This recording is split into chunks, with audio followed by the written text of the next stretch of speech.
Čau visiem! Nu, te skats no otras puses arī uz rotoru. Un te ir tieši tādi paši tie kuļi, kur ielikt rupjums ziņā jau pēdējo kolu kukurūzu. Tā kā man būtībā būtu gribējies likt tagad pēdējā laikā diezgan izplatītos tos raundbārus, bet man viņi nav. Tā kā, bet noteikti, kad drīzumā viņus iegādāšos. Jo tie arī kviešos patiņus var labi izmantot, jo viņam ir savas tā kā labās īpašības. Tā kā tā. Vēl ko gribēju pateikt un parādīt, kad kombainiem ir arī šajā pusē, gan jau ka visi to zina tāpatām, bet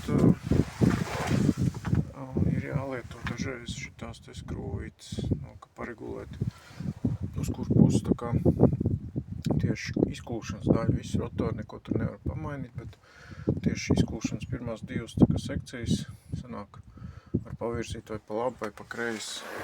Līdz ar to mainās tā kā graudu izbiršanas tā kā vieta. Bet tas arī, tur ir arī savu plusu un mīnus, tas tik ātri nav izdarams. Jā. Es to esmu darījis vienreiz, domāju, nākošajā gadā jāizmēģina vēl daži domas, ko es gribu pamēģināt. Tā kā, bet ir rūpnīcas iestatījumi, kas